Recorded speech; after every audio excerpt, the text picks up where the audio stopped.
you? She's a priceless presenter, Fern Britton. He's a free agent, Stephen Mangan. And their team captain, David Mitchell. And facing them tonight, beaten by a Tory, Ken Livingston. Always got a story, Reginald D. Hunter. And their team captain, Lee Mack. And your host, Rob Brydon.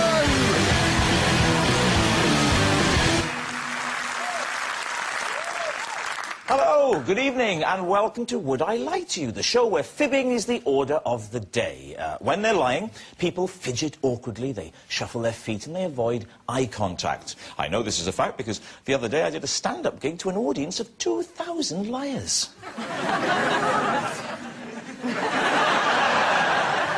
We lie the most on the telephone because there's no written record. Lee lies on the phone all the time.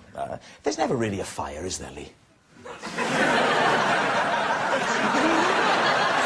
And scientists believe we evolved the ability to lie simply because it helps us to get food and sex. I don't have to lie to get food. And so to round one, Home Truths. It's all about the extraordinary, exciting lives of our panellists. Each panellist will turn over a card containing either a true fact about themselves or a whopping lie that they've never seen before. Can the opposing team separate the truth from the fibs? First up, Reg. The D in my name stands for delicious.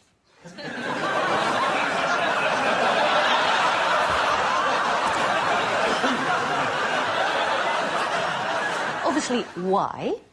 Well, it was the late 60s when I was born, 1969. There are a lot of black men my age around that time being given names like Reginald and Winston and Delicious because... because at that time in America, affirmative action had just started. So black women saw an opportunity for their children to get more jobs. So what they did was, we're going to give him a name that will enable him to be, you know, recognizable yet dignified to potential employers. And delicious is dignified? Well, I mean, you have to understand how it's a little different in the black community than it is in your white world.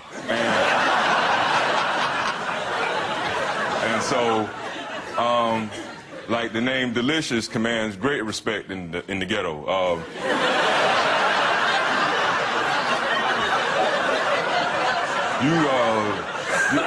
You probably don't listen to much rap music, do you, Fern?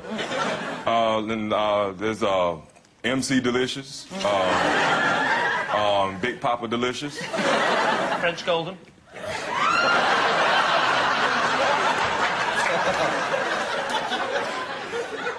Where did Reginald come from? Reginald is a German name. It means mighty or wise power. And delicious means very tasty.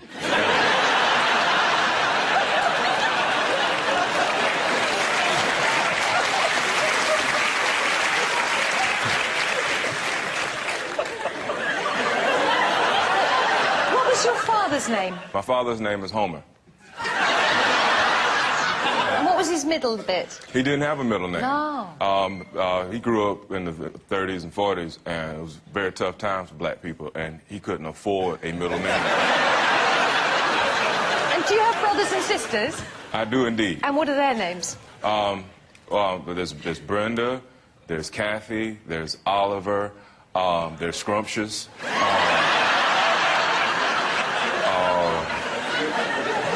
I don't think people would have thought that calling you delicious would help you get jobs, except as a food. Well, I think, shall we say it's a lie? I think that's what we're heading towards. It feels stupid when it's true. So you're saying it's a lie? Yes. Okay, Reg, is it the truth or is it a lie? It is a lie.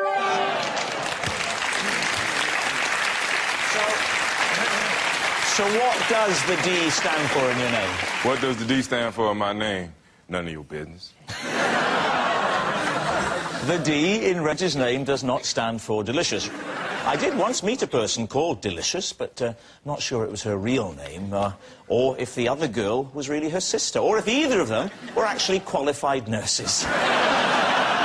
But I will say, if you are watching Delicious, could I please have my wallet back? And Stephen Mangan, you're up next. Yeah, I once guessed the exact number of sweets in a Mini Cooper and was awarded a prize by Britain's tallest man. How many sweets were in that car? Yep. I can't remember, actually. Oh, when was this? I would have been about 11. Can you give us a ballpark figure? It was something in the sort of 4,000 area, because they were quite... they were quite big. I don't think they were... 4,000 sweets in a Mini Cooper? I don't think they were How real sweets. They were probably, like, fake big sweets. Right. What sweet were they? What tipped you No off idea. to make you think that they was fake? They just looked too big for a mouth. If they're that big, you said about that big? Quite big, yeah, but I don't know, about, yeah. So they had massive fake sweets in a Mini Cooper. Yeah. I'm very suspicious of your story.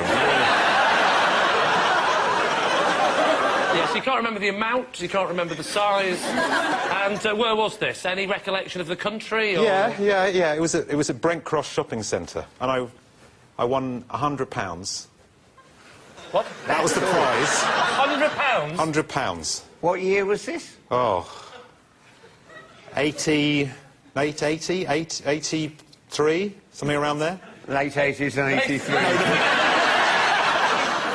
Do you know, one bit of advice, don't ever try and make it in politics. You haven't got a chance. And he knows.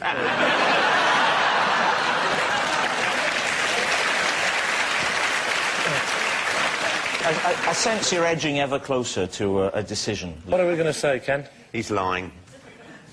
Not that tough, then. Reginald? My first instinct to say that that's too fantastic of a story to have ever happened to anybody.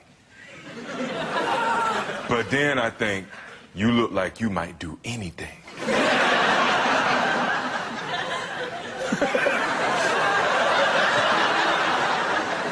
I'm gonna go with yeah.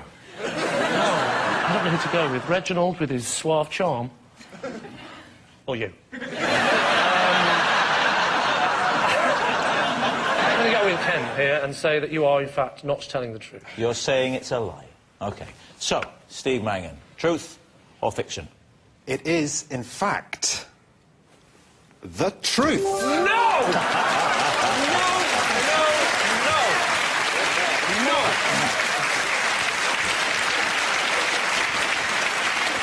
Yes, it's actually true. Stephen did guess the exact number of sweets in a Mini Cooper and was awarded a prize by Britain's tallest man. I'm so glad that story ended happily, considering it had the words car, sweeties and strange man in it. Ken, your turn to reveal all. I am the Mayor of London.